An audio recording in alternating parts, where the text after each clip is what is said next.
দীর্ঘদিন পুলিশের ক্রাইম ব্রাঞ্চের চাকরি শেষ করে এসআই রামচন্দ্রন একটি প্রাইভেট ডিটেকটিভ এজেন্সি খোলে। আর তার কাছে তার প্রথম কেস হিসেবে এমন একটি কেস আসে যার বিরুদ্ধে সকল তথ্য প্রমাণ বলছে সে এক মহিলাকে খুন করেছে, কিন্তু ওই ব্যক্তি শুধুমাত্র বলছে সে খুন করেনি। এমন পরিস্থিতিতে রামচন্দ্রনকে ওই রাতের আসল রহস্য খুঁজে বের করতে হবে আর তার ক্লায়েন্টকেও বাঁচাতে হবে। এসআই রামচন্দ্রন কিভাবে এই জটিল কেসটি সমাধান করবে তাই নিয়ে আজকের মুভির গল্প। Hello friends, this is Plabon and welcome to Plabon world.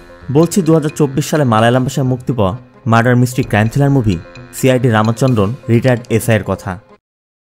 মুভির শুরুটা হয় কেরালা পুলিশের একটি ফেয়ারওয়েল অনুষ্ঠানের মধ্য দিয়ে। কেরালা পুলিশ ক্রাইম ব্রাঞ্চে কর্মরত এসআই রামচন্দ্রন আজ অবসরে যাচ্ছে। দীর্ঘ 33 বছর চাকরি করার পর আজ তার দায়িত্ব শেষ। ডিপার্টমেন্টে সে ছিল একজন সৎ, নিষ্ঠাবান এবং খুবই চতুর একজন অফিসার। আজকের পর থেকে রামকে আর এই ইউনিফর্মটি পরতে হবে না।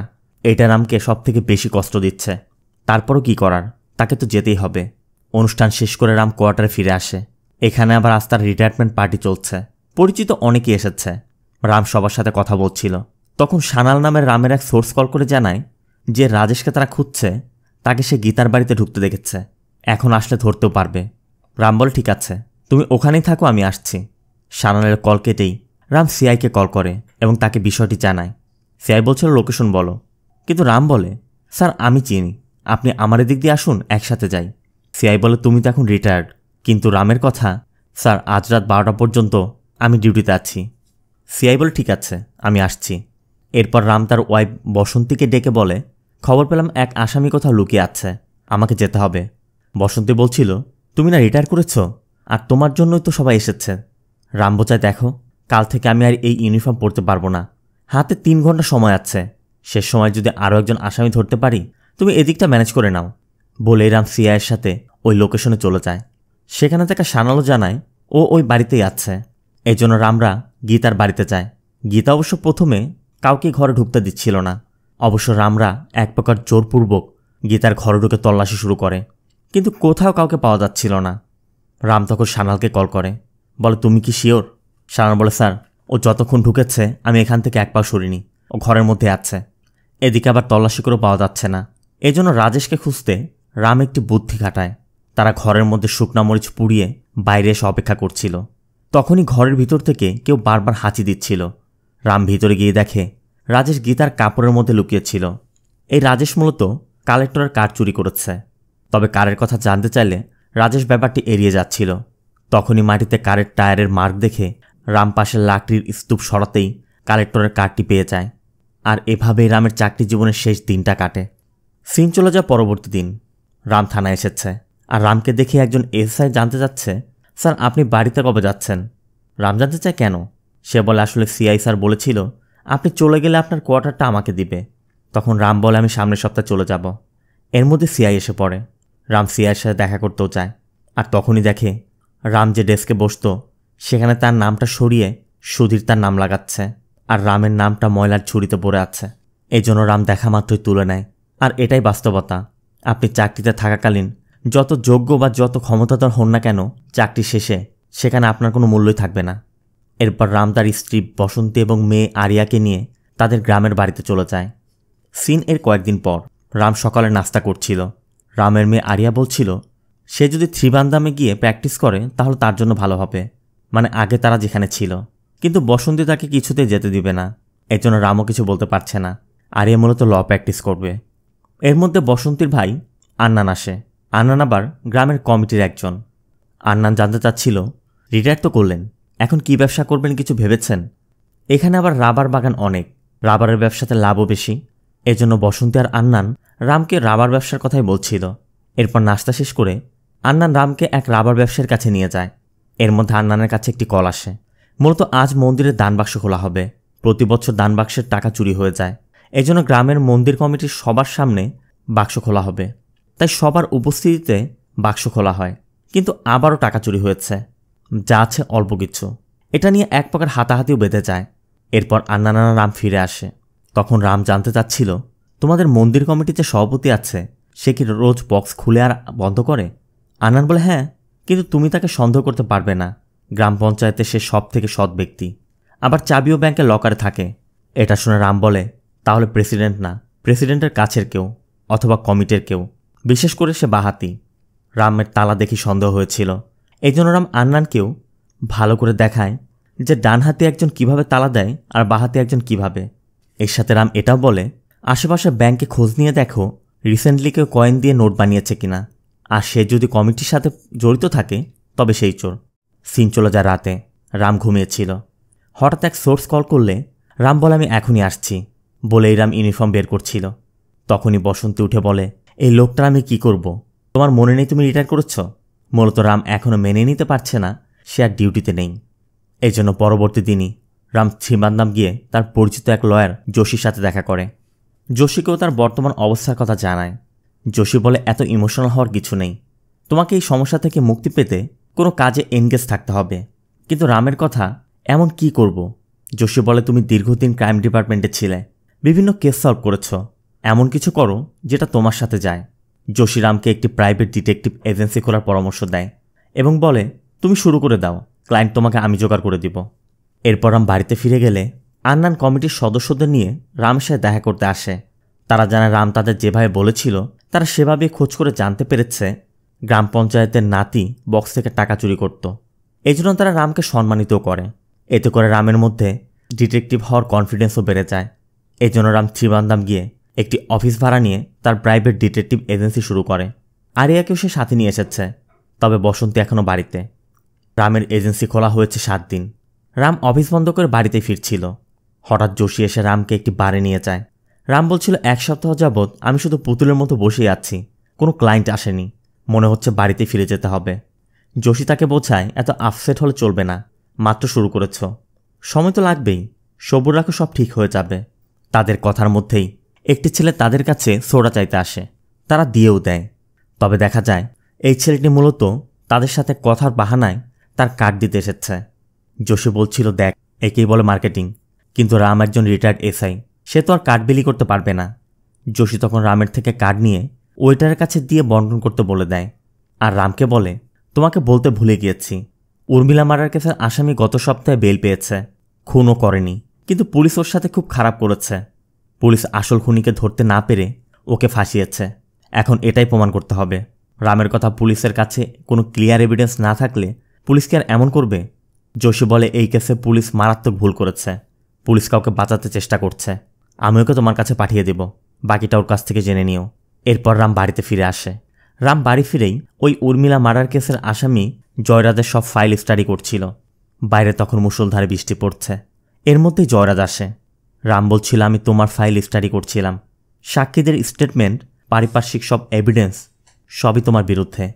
তারপর তোমার উকিল বলছে তুমি নির্দোষ।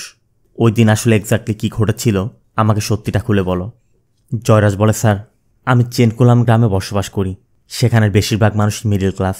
যে খুন হয়েছে উর্মিলা আমার 2 বাড়ি সামনেই থাকতো। উর্মিলা এখানকার না, 15 বছর আগে এখানে এসে বসবাস শুরু করে। সে গ্রামের লোকেদের লোন দিত, মানে সুদের ব্যবসা করত। সে দেখতে খুব সুন্দরী ছিল। সত্যি বলতে আমার ওর প্রতি দুর্বলতা ছিল, আর এটা নিয়ে আমার ওয়াইফের সাথে আমার হরহামেশাই ঝামেলা বেঁধে থাকতো। সিন পাস্টে জয়রাজ খুব ডাটফাট হয়ে বের হচ্ছিল। এটা দেখে জয়রাজের স্ত্রী লতিকা বলছিল জানি তো কার সাথে দেখা করতে যাচ্ছ, ঘরে জয়রাজের একটি ছেলেও আছে যার নাম অরুণ। এরপরও জয়রাজ লতিকার কোনো কথায় কান না দিয়ে বাইক নিয়ে বেরিয়ে যায়। তবে যাওয়ার সময় উর্মিলার বাড়ির সামনে এসে স্লো করে উর্মিলাকে দেখতে দেখতে চলে যাচ্ছিল। পথে জর্জ নামে একজনের সাথে দেখা হয়। সে জয়রাজকে অনুরোধ করে তাকে যেন মেম্বারের বাড়িতে দিয়ে আসে। এজন্য জয়রাজ জর্জকে মেম্বার বিন্দুর বাড়িতে নামিয়ে দিয়ে সোজা সেখান থেকে বাস স্টপে চলে যায়। বাস স্টপে তাদের একটি ক্যারাম ক্লাব আছে, যেখানে সাজি নামে একজন জয়রাজকে বলছিল ইদানিং আপনার বাড়ির পাশে নাকি পরী দেখা যাচ্ছে, ব্যাপারটা কি? জয়রাজ বলছিল থাম তো তুই। সাজি বলে আরে একমাত্র আপনার সাথেই তো তার সব থেকে ভালো সম্পর্ক। এর মধ্যে বাস এসে পড়ায় জয়রাজ শহরে চলে যায়। তবে রাত 9টার দিকে জয়রাজ একটি বিদেশি মদের বোতল নিয়ে ক্লাবে আসে। এরপর সবাই ড্রিঙ্ক করতে শুরু করে। এর মধ্যে সাজি জয়রাজকে বাইরে ডেকে নিয়ে বলছিল তোমার বউয়ের সাথে কি হয়েছে? আজ সে তোমার জন্য উর্মিলার সাথে ঝগড়া করেছে।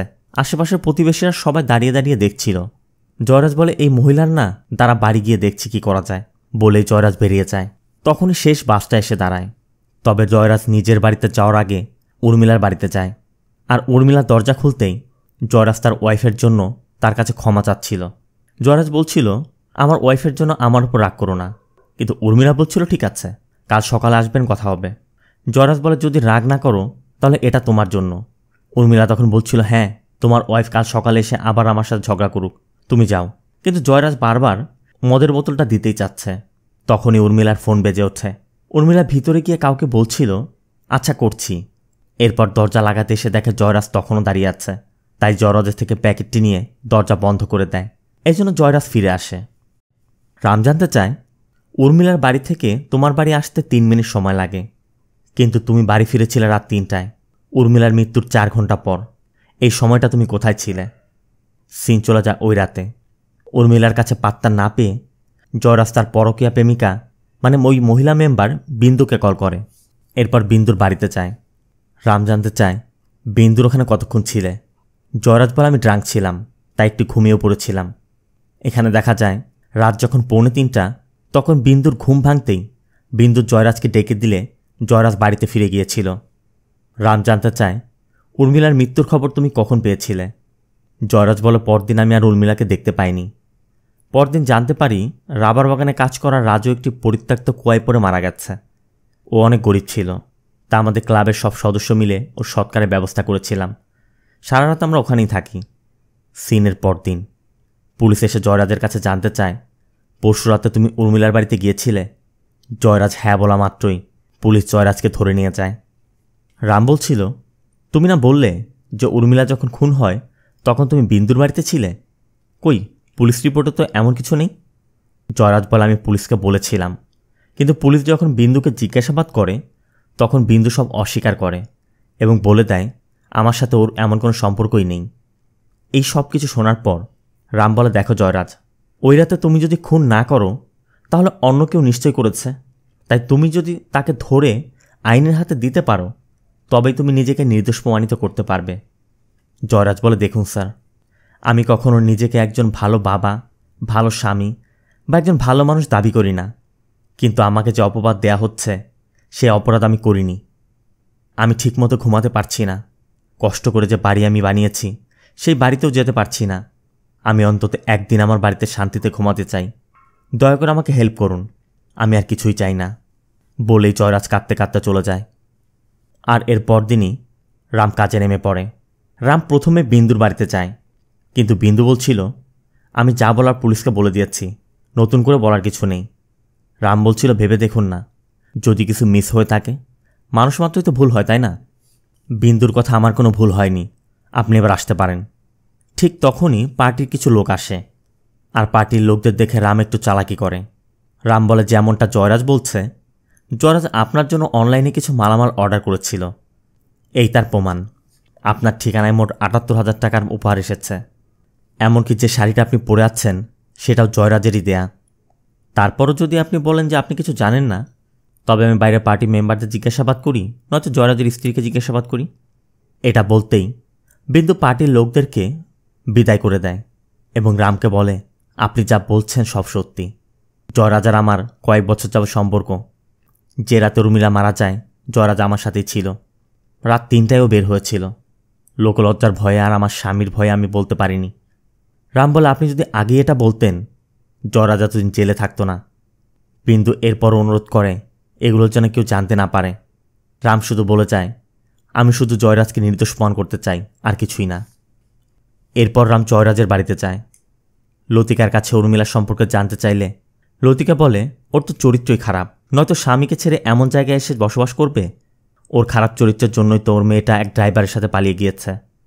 রাম জানতে চায় ওর স্বামী আসতো না কখনো? লতিকা বলে কখনোই আসতো না, তবে মৃত্যুর সপ্তাহখানেক আগে একবার এসেছিল, তখন তো অনেক ঝামেলা হয়েছিল। তখনই জয়রাজের ছেলে অরুণ আসে, আর অরুণকে দেখে রাম জানতে চায় তুমি কি করো? অরুণ জানে আমি জি সিকিউরিটি সলিউশনের সিসিটিভি টেকনিশিয়ানের কাজ করি। আর সিসিটিভি টেকনিশিয়ানের কথা শুনেই রামের মাথায় সিসিটিভি ফুটেজের বিষয়টা আসে। এজন্য রাম এখান থেকে বেরিয়েই সোজা উর্মিলার বাড়িতে যায়। ওই ঘটনায় বাড়ির চাবি খুঁজে পাওয়া যাচ্ছিল না, এই জন্য উর্মিলার মেয়ে আর তার মেয়ে জামাই ঘরের তালা পরিবর্তন করছে। উর্মিলার মেয়ে জামাইয়ের নাম মনু। মনু জানায় ঘটনার পর ঘরটা এলোমেলো ছিল, আমরা সব ঠিকঠাক করতে এসেছি। রাম জানতে চায় তুমি কি করো? মনু জানায় আমি বাসের কন্ডাক্টারি করি। এরপর রাম বেডরুম দেখতে চায়, উর্মিলার ঘরের দরজাটা পোড়া ছিল। ধারণা করা হয়েছে জয়রাজ হয়তোবা পুড়িয়ে ভিতরে ঢুকেছিল, আর উর্মিলার বডিটি ঠিক এইভাবে এখানে পড়েছিল। রাম উর্মিলার আলমারিতেও কিছু কাগজ দেখে সেগুলোরও ফটো নেয়। উর্মিলার মেয়ে আর মেয়ে জামাই মনে করেছে রাম হয়তো ক্রাইম ব্রাঞ্চ থেকে এসেছে। এই জন্য মনু বলছিল, শুনলাম জয়রাজ বেইল পেয়েছে, আমি ওকে এই গ্রামে পা রাখতে দিব না। তবে রাম শুধু হেসে বলে, উর্মিলা মারা যাওয়ার 1 সপ্তাহ আগে তুমি তোমার ওয়াইফকে নিয়ে এসে এই সম্পত্তি নিয়ে ঝামেলা করেছিলে। এটা শোনার পর মনু চুপ হয়ে যায়। এই বলে রাম এখান থেকে বেরিয়ে সাজির সাথে দেখা করে এবং বলে, জয়রাজ তোমার এত ক্লোজ ছিল, তারপর ওর বিরুদ্ধে সাক্ষী দিলে কেন? সাজি বলে, আমি তো কোনো প্রমাণ দেখাইনি, যেটা জানি সেটাই বলেছি। রাম জানতে চায়, সত্যি কি জয়রাজ আর উর্মিলার মধ্যে সম্পর্ক ছিল? সাজি বলে, দেখুন স্যার, উর্মিলার উপর অনেকেরই নজর ছিল, কিন্তু উর্মিলা সবাইকে ওর কাছে ভিড়তে দিত না। শুধু জয়রাজই ওর সাথে এতটা ক্লোজ ছিল। তবে রামও স্পষ্ট বুঝতে পারছে সাজি এসব তার ধারণা থেকে বলছে। সাজি এটাও বলে, জয়রাজ খুবই ভালো মনের মানুষ ছিল। রাম জানতে চায়, সে যদি এত ভালোই হবে তাহলে অ্যাকিউজড কেন হলো? সাজি বলে, ওই রাতে এখান থেকে 2 প্যাক খেয়ে গিয়েছিল, যার জন্য এত কিছু। মানুষের স্বভাব তো বুঝেনি, কখন কি করে বসে। ভিতর থেকে সাজির বন্ধুরা ডাকছিল, আবার তার মধ্যে লাস্ট বাসও এসে পড়ে। এই জন্য রাম শুধু সাজির কাছে জানতে চায়, তুমি ওই রাতে কখন বাড়ি ফিরেছিলে? সাজি শুধু বলে, আসলে স্যার ওই রাতে ড্রিঙ্ক করায় আমি আর বাড়িতে যাইনি, ক্লাবে ঘুমিয়ে পড়েছিলাম। এরপর রাম ফিরে আসে।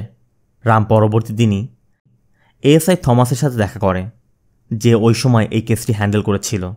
থমাস জানায়, থানার অবস্থা খুবই জটিল, কারণ সিআইয়ের স্বভাব ভালো না, সে কোনোরকম অ্যাডজাস্ট করে নিচ্ছে। থমাস বলে, ওই দিন খবর পেয়েই আমরা সোজা উর্মিলার বাড়িতে চলে যাই। দিনটি ক্রিসমাসের ছিল, তাই মানুষের ভিড়ও বেশি ছিল। আমরা প্রথমে জানালার কাঁচ ভেঙে ভিতরের বডিটি দেখতে পাই। এরপর আমরা পিছের দরজা ভেঙে ভিতরে যাই। বেডরুমের দরজাটা অর্ধেক পোড়া ছিল, যা দেখে বোঝাই যাচ্ছিল খুনি সেখান দিয়েই ঢুকেছিল। আমরা ভেবেছিলাম ডাকাতি হবে, তবে দরজা খুলে ভিতরে গিয়ে বুঝতে পারি বডিটি একদিন আগের। গলার মার দেখে বোঝা যাচ্ছিল কেউ কাপড় দিয়ে গলা পেঁচিয়ে শ্বাসরোধ করে হত্যা করেছে। আমরা অনেক খুঁজেও কোনো ফিঙ্গারপ্রিন্ট পাইনি যা দিয়ে খুনিকে আইডেন্টিফাই করা যাবে। তবে আমরা সিসিটিভি চেক করে দেখলাম জয়রাজ ওই রাতে সেখানে গিয়েছিল। এরপর আবার বিদেশি মদের বোতলও ছিল, যেটা জয়রাজ সাথে করে এনেছিল। সব কিছু জয়রাজের দিকে ইঙ্গিত দিচ্ছিল। থমাস বলে, জয়রাজ আসার পর 2-3 মিনিটের জন্য সিসিটিভি বন্ধ হয়ে গিয়েছিল। আমাদের ডিওএসপি শাহজাহান স্যারের কাছে সব আছে, আপনি চাইলে তার সাথে দেখা করে সব চেক করতে পারবেন। তবে যাওয়ার সময় থমাস এটাও বলে যায়, এই কেসটি সঠিকভাবে তদন্ত করা হয়নি, কোথাও তো কিছু একটা মিসিং। রাম জানতে চায়, তোমার এমনটা কেন মনে হয়? থমাস বলে, এই সিআই যে কোনো মূল্যে শুধু কেস ক্লোজ করতে চায়। ওই দিন আমরা উর্মিলার ঘরে কিছু কাগজের টুকরা পেয়েছিলাম, যাতে ঠিকানা লেখা ছিল। সিআই তো সেগুলো তদন্ত করতে দেয়নি, তবে সেগুলোর ফটো থমাসের ফোনে ছিল, তাই থমাস রামকে ফটোগুলো দিয়ে চলে যায়। এরপর রাম জয়রাজের সাথে দেখা করে। জয়রাজ বেলে মুক্তি পাওয়ার পর এখানেই থাকে। রাম জয়রাজের কাছে জানতে চায়, উর্মিলা তো অন্যদের খুব একটা পাত্তা দিত না, তুমি ওর এত ঘনিষ্ঠ কীভাবে হয়েছিলে? জয়রাজ বলে, স্যার, আসলে আমার প্রয়োজন না হলেও আমি মাঝে মধ্যে উর্মিলার থেকে টাকা ধার নিতাম, আবার সুদসমেত ফিরিয়েও দিতাম। উর্মিলা বুঝতে পারত আমার টাকার প্রয়োজন নেই। তবে ওর মেয়ে যখন ড্রাইভারের সাথে পালিয়ে গেল তখন অনেক টাকা পয়সা নিয়ে গিয়েছিল, এই জন্য উর্মিলার সমস্যা হচ্ছিল। তখন আমি ওকে টাকা দিয়ে সহযোগিতা করেছিলাম। রাম জানতে চায়, উর্মিলা কখন ওর স্বামীর কথা বলতো না? জয়রাজ বলে, না স্যার, যদিও আমাদের মধ্যে আর্থিক লেনদেন হতোই, উর্মিলা সবসময় একটা দূরত্ব রাখত। এরপর রাম চলে যাচ্ছিল, তবে যাওয়ার সময় রাম বলে যায়, তোমাকে আর বেশি দিন এভাবে থাকতে হবে না, ব্যাগ গুছিয়ে রাখো, খুব শীঘ্রই তুমি বাড়িতে ফিরতে পারবে। এরপর দিনই রাম ডিওএসপি শাহজাহানের কাছে গিয়ে ওই সিসিটিভি ফুটেজ কালেক্ট করে। শাহজাহানও বলছিল, তুমি তোমার অ্যাঙ্গেল থেকে তদন্ত করে যাও, কাউকে কিছু জানানোর প্রয়োজন নেই। রাম সেখান থেকে ফিরে উর্মিলার স্বামী ওমান কুট্টার সাথে দেখা করে। ওমান মূলত একজন নেশারু, আর এজন্যই উর্মিলা তাকে ছেড়ে গিয়েছিল। রাম ওমানের কাছে জানতে চায়, উর্মিলার মৃত্যুর কয়েকদিন আগে তুমি উর্মিলার সাথে দেখা করতে গিয়েছিলে, কেন গিয়েছিলে? ওমান বলে, আমি শুধু আমার মেয়ের কথাতে গিয়েছিলাম। সিন সেই দিন উর্মিলা সবাইকে দেখেই বলছিল, তোমরা এখানে কেন এসেছ, এখানে তোমাদের জায়গা নেই। উর্মিলার মেয়ে রাজি তখন বলে, এই বাড়িতে আমারও তো একটি অধিকার আছে। কিন্তু উর্মিলা বলে দেয়, বহু কষ্ট করে আমি এই সম্পদ বানিয়েছি, তোমার বাবারটা তো সে মদ খেয়ে উড়িয়ে দিয়েছে, এই সম্পদ শুধু আমার। এটা বলে উর্মিলা সেদিন সবাইকে বের করে দিয়েছিল। ওমান বলে, এর আগে বা পরে আমি আর ওখানে যাইনি, রাম জানতে চায়, সৎকারের সময় যাওনি? ওমান বলে, ও বহু আগে আমার কাছে মৃত ছিল, আমি কেন যাব? এরপর রাম চলে যায়। তবে ওমানের চেহারায় কেমন যেন সন্দেহের ইঙ্গিত দিচ্ছিল। এরপর যোশী এলে রাম যোশীকে জানায় যে জয়রাজ খুনি না। যোশী বলে, তাহলে ওর স্বামী বা মেয়ে জামাই, কারণ ওদেরই তো কিছু লাভ হতো। রাম বলে, না, ওরা হবে না। উর্মিলার মৃত্যুর আগে উর্মিলা ফিজিক্যাল করেছিল, আর ওদের সাথে ওর ভালো সম্পর্ক ছিল না। তার মানে বাইরের কেউ ছিল, এমন একজন যাকে ওরাও জানে না, তবে এমন একজন যে উর্মিলার খুব কাছের হবে। যোশী জানতে চায়, তুমি এতটা শিওর কিভাবে? রাম বলে, উর্মিলা খুন হয়েছে ডিসেম্বরের 23 তারিখে। ওই রাত 10:25 উর্মিলার বাড়িতে সিসিটিভি বন্ধ হয়ে যায়, এরপর আর অন হয়নি। এমনটা নভেম্বর মাসেও 14 এবং 18 তারিখে দুবার ঘটেছিল। এমনভাবে দুবার সিসিটিভি বন্ধ হয়ে যায়। আবার পরদিন ভোর 4:05 আর 4:07 অন হয়। এদিকে চেনকুলামের শেষ বাসটা আসে 9:45। আবার 4:15 শহরের উদ্দেশ্যে ছেড়ে যায়। বাসস্ট্যান্ড থেকে উর্মিলা বাড়ি যেতে বড়জোর 10 থেকে 15 মিনিট সময় লাগে। তার মানে কেউ একজন শেষ বাসে করে আসে, আবার প্রথম বাসে করে চলে যায়, আর সে যতক্ষণ থাকে সিসিটিভি বন্ধ থাকে। আর এ হয়তো এই এলাকা কারো পরিচিত না। যোশী বলে, তাহলে তো ওরা আসা যাওয়ার সময় নিশ্চয়ই ফোনে যোগাযোগ করত। ওর কল লিস্ট চেক করে দেখো কার সাথে যোগাযোগ করত। রাম বলে, অবশ্যই করব। এরপর রাম চেনকুলামের বাসের কন্ডাক্টর সুনির সাথে দেখা করে এবং জানতে চায় 23 ডিসেম্বর রাতে, মানে উর্মিলা যে রাতে খুন হয়েছিল, ওই রাতে লাস্ট ট্রিপে অপরিচিত এমন কাউকে দেখেছিল কিনা। সুনি বলে, না স্যার, লাস্ট ট্রিপে আমরা অনেক ক্লান্ত থাকি, তখন আমাদের এসব খেয়াল থাকে না। কিন্তু ওই দিন ভোরের ট্রিপে, কিন্তু সেটা তো এখানে না। রাম বলে, যাই হোক, তুমি আমাকে বলো। সুনি বলে, ওই দিনই কিনা আমি শিওর না, তবে ভোরে যখন ফার্স্ট ট্রিপ নিয়ে যাচ্ছিলাম, ওই আসান ভালাবুর কাছে একজন সিগন্যাল দেয়। বাসে উঠলে ভাড়া চাইতেই সে পকেট থেকে টাকা বের করতে গেলে চাবির ছড়া পড়ে যায়।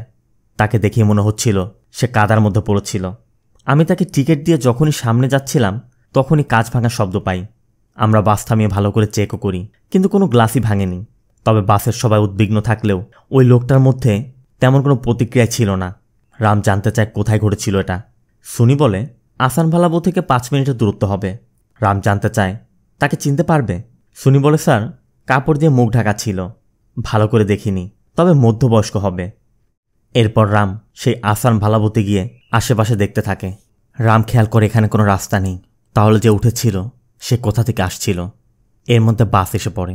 এই জন্য রাম বাসটিকে ফলো করে ঠিক 5 মিনিটের দূরত্বে গিয়ে একটি জায়গায় দাঁড়ায়। রাম খেয়াল করে এখানে একটি চায়ের দোকান আছে।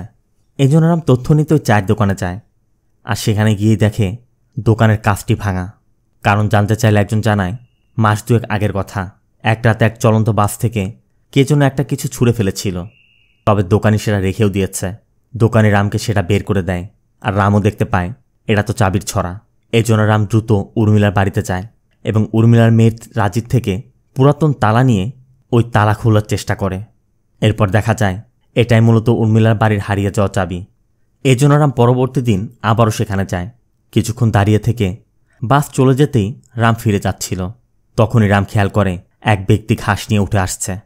এই জন্য রাম মই বেয়ে নিচে নামে। এটি মূলত একটি রাবার বাগান। রাম বাগানের ভিতর দিয়ে হাঁটছিল। তখনই একজন ডেকে বলে, ওদিক যাবেন না, পরিত্যক্ত কুয়া আছে, কিছুদিন আগে ওখানে একজন পড়ে মারা গেছে। এটা শুনে রাম কুয়ার কাছে গিয়ে কুয়াটি ভালো করে দেখে। এরপর লোকটির কাছে জানতে চায় এই রাস্তা কোন দিকে গিয়েছে। লোকটি বলে, সামনে মাঠ, এরপর কয়েকটি বাড়ি, এদিক দিয়ে দ্রুত যাওয়া যায়। রাম জানতে চায় উর্মিলা নামে যে মহিলাটি খুন হয়েছে তার বাড়ি যাওয়া যায়। লোকটি বলে, হ্যাঁ। তবে উর্মিলার কথা শুনে লোকটা জানতে চায়, আপনি কি পুলিশ? রাম জানতে চায় এখানে কে মারা গিয়েছিল। লোকটা রাজুর কথা বলে, যার কথা সেদিন জয়রাজ বলেছিল। এরপর রাম এই রাস্তা ধরে এগিয়ে যায় এবং সামনে যেতেই দেখে এদিক দিয়ে গেলে প্রথমেই উর্মিলার বাড়িটি পড়ে। এরপর রাম রাজুর বাড়িতে যায়, যে কুয়ায় পড়ে মারা গিয়েছিল। রাম রাজুর মৃত্যুর বিষয়ে জানতে চাইলে রাজুর ওয়াইফ জানায়, ওই দিন রাজু ভোররাতে বের হয়েছিল, সকাল 7টায় আমি বাগানে গিয়ে দেখি ও নেই। এরপর গ্রামবাসী তল্লাশি করে ওই কুয়ার মধ্যেও লাশ পায়। যে ব্যক্তি 7-8 বছর যাবত ওই বাগানে কাজ করছে সে কি জন্য ওই কুয়ার কাছে যাবে? রাম জানতে চায়, আপনি পুলিশের কাছে যাননি? রাজুর ওয়াইফ জানায়, পুলিশ বলল স্লিপ করে পড়ে গিয়েছিল, পোস্টমর্টম রিপোর্টও নাকি তাই বলছে। রাম চলে যাচ্ছিল। তখনই রামের ওয়াইফ একটি ফোন এনে বলে, পুলিশ ফোনটা কুয়া থেকে উদ্ধার করে দিয়েছিল, কিন্তু এটা আমার স্বামীর না, সে কাজে গেলে কখনো ফোন নিয়ে যেত না। এর জন্য রাম ফোনটি নিয়ে ফিরে আসে। এরপর থমাস তাকে সেদিন যে দুটি ঠিকানা দিয়েছিল, মানে যেগুলো উর্মিলার ঘরে পাওয়া গিয়েছিল, রাম ওই সব ঠিকানায় তদন্ত করতে চায়। তবে এর একটি ছিল এক সেনা সদস্যের। এজন্য সেখানে একটু বাকবিতণ্ডা হলে সেটা হাতাহাতির পর্যায়ে চলে যায়। এরপর থানা থেকে পুলিশ এসে রামকে থানায় নিয়ে যায়। সিআই সবকিছু জানার পর নির্দেশ দেয়, ওর ফোন জব্দ করে রাখো আর সারা রাত বসিয়ে রাখো। এদিকে আরিয়া কল করছিল, এজন্য সিআই ফোন বন্ধ করে রাখে। এর মধ্যে এসআই এসে রামকে বলছিল, এরপর যদি আমাদের কাছে নাক গলাতে আসো, ভুলে যাবো তুমি এসআই ছিলে, সোজা লকআপে ভরে রাখবো। এর মধ্যে থমাস এলে রাম থমাসকে অনুরোধ করে সেজন্য আরিয়াকে একবার কল করে জানিয়ে দেয় সে সকালে ফিরবে। থমাস তাই করে। আর এই এক রাতেই রামের সারা জীবনের যত গৌরব, যত সম্মান ছিল, সব ধুলোয় মিশিয়ে যায়। সকাল হতে রাম বাড়ি ফিরে আসে এবং ফিরেই দেখে বসন্তী এসেছে। বসন্তী রামকে দেখেই বুঝতে পারছিল কিছু একটা হয়েছে। তবে বসন্তী সব কিছু জানার পর রামকে শুধু বলে, তুমি কেসটা সলভ করে ওদের দেখিয়ে দাও তুমি কি করতে পারো। আর এর মধ্যেই কল সেন্টারের এক এজেন্ট কল করে। সে মূলত রাজুর বাড়ি থেকে পাওয়া ফোনের ডিটেলস বের করে জানায় যে এই সিম কার্ডটি সালাউদ্দিন নামে একজনের রেজিস্টারকৃত, আর গত 7 মাসে এই নম্বর থেকে শুধু একটি নম্বরে যোগাযোগ করা হতো। রাম বলে, তুমি সব ডিটেলস পাঠিয়ে দাও, আমি দেখছি। এরপর রাম অফিসে গিয়ে সব কিছু পর্যালোচনা করতে থাকে। রামের ধারণা এই ফোন, কুয়া আর ওই রাতের ব্যক্তির সাথে নিশ্চয়ই কোনো কানেকশন আছে। তার মানে ওই রাতে উর্মিলার খুন আর কুয়াতে রাজুর মৃত্যু, এর মধ্যেও কানেকশন আছে। সব কিছু পর্যালোচনা করে রাম পুলিশকে ব্রিফ করে। রাম বলে, স্যার, আমি রাজুর ওয়াইফের থেকে যে ফোনটি পেয়েছি তার ডিটেলস বের করেছি। এই নম্বরটি শুধুমাত্র একটি নম্বরে কল করতে ব্যবহার করা হতো। বিশেষ করে ওই সকল দিনই কল করা হতো যেসব দিনে উর্মিলার বাড়ির সিসিটিভি বন্ধ হতো। এই দুটি নম্বরই একই টাওয়ার লোকেশনে, মানে উর্মিলার বাড়ির টাওয়ার লোকেশনে। তার মানে দাঁড়াচ্ছে উর্মিলা বিশেষ কারোর সাথে কথা বলতেই এই ফোন ব্যবহার করত, কারণ উর্মিলার ফোন থেকে কখনোই এই ফোনে কোনো কল আসেনি। রাম বলে, আমি এই ফোনের নম্বর আর যে নম্বরটিতে কথা হতো ওই নম্বরের ডিটেলস বের করে ইনকোয়ারি করেছি এবং জানতে পেরেছি দুজন মালিকই তাদের ফোন হারিয়ে ফেলেছিল। তাদের একজন ছিল সালাউদ্দিন, আরেকজন রিমানি। তবে সব থেকে বড় বিষয় হচ্ছে এই সালাউদ্দিন, রিমানি আর উর্মিলা, এই তিনজনেরই একটি সিমিলার ব্যাপার রয়েছে। আর সেটি হচ্ছে এই তিনজনই মেডিকেল কলেজের ডক্টর সুরেশ উন্নিথানের পেশেন্ট ছিল। রাম বলে, এর জন্য আমি ওই হসপিটালেও যাই এবং জানতে পারি প্রায় সময় এখানে আসা পেশেন্টরা ভুলে তাদের ফোন ফেলে যায়, যেগুলো রেজিস্টারে এন্ট্রিও করা থাকে। আমাদের এই নম্বর দুটিও সেখানেই এন্ট্রি করা ছিল, মানে দুটি হারানো ফোন ছিল। তবে এখন কথা হচ্ছে এই হারানো ফোন উর্মিলার কাছে কিভাবে এলো। তবে এটার একটাই সম্ভাবনা থাকে, আর তা হচ্ছে ওই হসপিটাল স্টাফরা সেটা সরিয়েছে। এই জন্য ডিওএসপি নির্দেশ দেয় ওই হসপিটালে কাজ করা সব স্টাফদের ডিটেলস কালেক্ট করো। সাথে রামের কাজের প্রশংসা করে এবং সিআইকেও বলছিল এটাকেই বলে ইনভেস্টিগেশন, পারলে এর থেকে কিছু শিখে নাও। সিন চলে যায় পরবর্তী দিন। রাম তার অফিসেই কাজ করছিল। তখনই ডিওএসপি কল করে জানায়, তুমি যে নম্বরটির কথা বলছিলে, মানে যে নম্বর হতে এই ফোনে কল আসতো, সেটা পাশে একটি লোকেশন অন হয়েছে। ডিওএসপি এটাও বলে দেয় হেল্প লাগে সিআইকে বলো। এরপর রাম সেই লোকেশনে যায় এবং স্থানীয়দের কাছে জানতে চায় এখানকার কেউ কি মেডিকেল কলেজে চাকরি করে। একজন জানায় ব্রোকার মাধবীর ছেলে রঘু কিছুদিন মেডিকেল কলেজে চাকরি করেছিল। সাথে এটাও জানা যায় রঘু একসময় পুলিশের চাকরি করত। এগুলো জানার পর রাম মাধবীর সাথে দেখা করে। রঘু তখন বাড়িতে নেই। তবে রাম এখানে এসেই সেই সকল ঠিকানা লেখা চিরকুট পায় যেগুলো উর্মিলার ঘরে পাওয়া গিয়েছিল। এসব মূলত মাধবীর কাজের জন্য মাধবী রাখে। রাম মাধবীর কাছে রঘুর ফোন নম্বর চাচ্ছিল। মাধবী জানায় ঘরের পিছে দেখা বোর্ড আছে, ওখান থেকে নম্বর নিয়ে নাও। এই জন্য রাম বোর্ডের কাছে যায়। আর তখনই রামের বোর্ড দেখে মনে পড়ে বারে ওই দিন ওই ছেলেটি এই সিকিউরিটি কোম্পানির কার্ড দিয়েছিল। তার মানে সেই রঘু। কিছুক্ষণ পর রঘু এসে পড়ে। তবে রঘু এসেই বুঝতে পারে রাম কেন এসেছে। এজন্য সে পালানোর চেষ্টাও করছিল। তবে তখনই পুলিশ এসে রঘুকে ধরে নিয়ে যায়। সিন চলে যায় থানায়। রঘু তার জবানবন্দি দিচ্ছে। এখান থেকে ফ্ল্যাশব্যাক। রঘু তখন মেডিকেল কলেজে সিকিউরিটির চাকরি করে। একদিন উর্মিলাকে দেখার পর রঘু উর্মিলার প্রেমে পড়ে যায়। উর্মিলার ট্রিটমেন্টের জন্য মাঝে মধ্যেই এখানে আসতে হতো। এই জন্য রঘু উর্মিলার কাছে যেতে উর্মিলার টিকিটগুলো কেটে দিত। এইভাবে আস্তে আস্তে দুজনের মধ্যে ভালো একটা সম্পর্ক তৈরি হয়ে যায়। এরপর একদিন উর্মিলা রঘুর কাছে জানতে চায়, তুমি ড্রিঙ্ক করো? রঘু বলে মাঝে মধ্যে। উর্মিলা বলে, তাহলে আমার জন্য 1 বোতল মদ নিয়ে এসো। আর সেদিন রাতেই রঘু 1 বোতল বিদেশি মদের বোতল নিয়ে উর্মিলার বাড়িতে যায়। আর ওই রাতেই তারা একে অন্যের সাথে ইন্টিমেট হয়েছিল। উর্মিলা চাচ্ছিল না তাদের এই সম্পর্কের কথা কেউ জানুক। এদিকে হসপিটালে ফেলে যাওয়া ওই ফোনগুলো তখন রঘুর তত্ত্বাবধানেই ছিল। এজন্য রঘু সেখান থেকে 2টি ফোন নিয়ে একটা উর্মিলাকে দিয়েছিল আর একটা নিজে ব্যবহার করছিল। রাম জানতে চায়, তুমি আগে মাসে একবার উর্মিলার বাড়িতে যেতে, কিন্তু ডিসেম্বর মাসে হঠাৎ ঘন ঘন যাচ্ছিলে কেন? রঘু বলে, আসলে কয়েকগুলো কারণে আমার হসপিটালের চাকরিটা চলে যায়। তখন আমি নতুন করে কিছু করতে উর্মিলার কাছে কিছু টাকা চেয়েছিলাম, ও দিতেও রাজি হচ্ছিল। এখানে দেখা যায় রঘু একদিন উর্মিলাকে সেই টাকার কথা বলছিল। তখন উর্মিলা বলে, আমি আবার কখন টাকা দেওয়ার কথা বললাম? আমি হয়তো বলতে পারি যে আমি দেখব। আচ্ছা ঠিক আছে, তুমি যেহেতু বলছো, আমি দেখব আমি কি করতে পারি। এখন তুমি যাও। রাম জানতে চায়, 23 ডিসেম্বর রাতে কি হয়েছিল তা বলো। রঘু বলে, দরকারটা আমারই ছিল, তাই আমি গিয়েছিলাম। সিন ওই রাতে রঘু একটি গামছা মাথায় দিয়ে লাস্ট বাসে করে চেনকুলামে আসে। এরপর উর্মিলার বাড়ি গিয়ে দেখে জয়রাজ এসে উর্মিলার সাথে কথা বলছে। রঘু এটা দেখে উর্মিলাকে কল করে, মানে সেদিন রঘুই কল করেছিল।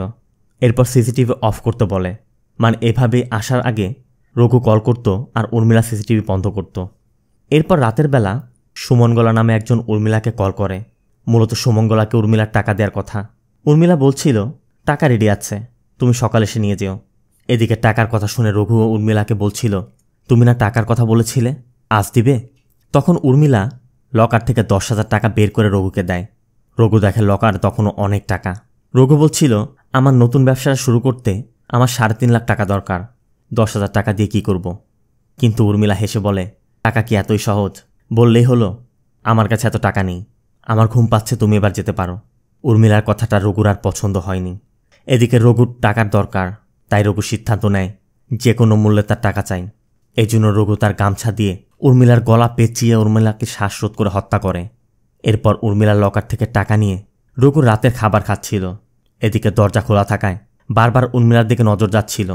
এজন্য রঘু দরজা লক করে দেয় এবং খাওয়া শেষ করে সব কিছু নিয়ে বেরিয়ে যায়। ওই সময় সামনে দিয়ে লোকজন আসছিল, এজন্য রঘু পাশের রাবার বাগানের রাস্তাটা নেয়। তখনই রঘুর মনে পড়ে সে তো উর্মিলাকে দেয়া ফোনটি রেখে এসেছে। এজন্য রঘু আবার ফিরে আসে। তবে উর্মিলার বেডরুমের দরজা লক হয়ে যাওয়ায় সেটা খোলা যাচ্ছিল না। রঘুও বুঝতে পারছিল না সে কি করবে। তখনই ঘরের মধ্যে কেরোসিনের বোতল দেখে রঘু দরজায় আগুন ধরিয়ে দিলে দরজার নিচটা যখন পুড়ে যায়, রঘু সেখান দিয়ে ভিতরে গিয়ে ওই ফোনটা নেয়। তার সাথে কোথাও যেন কোনো ফিঙ্গারপ্রিন্ট না থাকে, এজন্য সব মুছে ফেলে। এরপর যাওয়ার সময় তদন্তকে মিসলিড করতে তার মায়ের ক্লায়েন্টের 2টি ঠিকানা সেখানে ফেলে যায়। রঘু বলে, এরপর আমি রাবার বাগান দিয়ে ফিরে আসি। রাম জানতে চায়, এরপর কি হয়েছিল তা বলো। রঘু বলে, স্যার আমি একটি গর্তে লুকিয়েছিলাম, এরপর প্রথম বাস এলে ওই বাসে উঠে চলে যাই। রাম জানতে চায়, এর মাঝে আর কিছু হয়নি? রঘু বলে, না স্যার, আমি যা করেছি পরিস্থিতির জন্য করেছি। তখনই রাম কুয়োতে পাওয়া ওই ফোনটি বের করে বলে, ওই কুয়াতে কি হয়েছিল তা বলো। রঘু বলে ওঠে, আমি কিছু জানি না। আর সাথে সাথে সিআই রঘুর বুকে লাথি দিয়ে রঘুকে ফেলে দেয়। এরপর রঘু বাকিটা বলে। সিন সেই রাতে রঘু যখন উর্মিলার বাড়ি থেকে ফোন নিয়ে আবার রাবার বাগান দিয়ে আসছিল, তখন রাজু বাগানে কাজে আসছিল। এটা দেখে লুকাতে গিয়ে রঘু ওই কুয়াতে পড়ে যায়। তবে একটি গাছ ধরে ঝুলছিল, আর শব্দ পেয়ে রাজু দৌড়ে এসে রঘুকে কোনো মুহূর্তে সেখান থেকে উদ্ধার করে। রাজু বলছিল, আপনাকে তো আগে দেখিনি, কার বাড়িতে এসেছিলেন? জয়রাজ? রঘু বলে, না। রাজু বলে, তাহলে কি উর্মিলা? রঘু তখন কিছু বলছিল না। এটা দেখে রাজু বুঝে যায় রঘু উর্মিলার বাড়ি থেকে ফিরছে। রঘুও ভাবছিল যদি রাজু বেঁচে থাকে তবে সে ধরা পড়ে যাবে। এজন্য রঘু রাজুকে ধাক্কা দিয়ে কুয়ার মধ্যে ফেলে দিয়েছিল। আর রঘু যখন কুয়াতে পড়েছিল তখনই ফোনটি নিচে পড়ে গিয়েছিল, যেটা পরে পুলিশ উদ্ধার করেছে। এই ছিল মূলত ওই রাতের মূল রহস্য। তার মানে রঘু ওই রাতে উর্মিলাকে আর রাজুকে খুন করেছে। কোর্টের সব সাক্ষ্য প্রমাণ পেশ করা হয়। সকল তথ্য প্রমাণের ভিত্তিতে কোর্ট রঘুকে দোষী সাব্যস্ত করে মৃত্যুদণ্ডে দণ্ডিত করে। তার সাথে এসআই রামচন্দ্রনকেও তার দূরদর্শিতার জন্য কোর্ট তার প্রশংসা করে। সাথে এই কেসে যারা কোর্টকে মিসলিড করেছিল তাদের বিরুদ্ধে তদন্তের নির্দেশ দেয়। জয়রাজকে মুক্তি দেয়া হয়। মুভিটিও এখানে শেষ হয়। এখানেও স্পষ্ট প্রমাণ হয়ে গেল পরকীয় সম্পর্কের পরিণাম কখনোই ভালো হয় না, আর টাকার লোভ মানুষকে কোথায় নিয়ে যেতে পারে। মুভিটি কেমন লাগলো কমেন্টে জানাবেন। ভিডিওটি ভালো লাগলে ভিডিওতে লাইক দিয়ে চ্যানেলটিকে সাবস্ক্রাইব করতে একদম ভুল করবেন না। দেখা হবে অন্য কোনো মুভি বা সিরিজের এক্সপ্লেনেশন ভিডিওতে। ততক্ষণ সব ভালো থাকবেন, সুস্থ থাকবেন। আল্লাহ হাফেজ।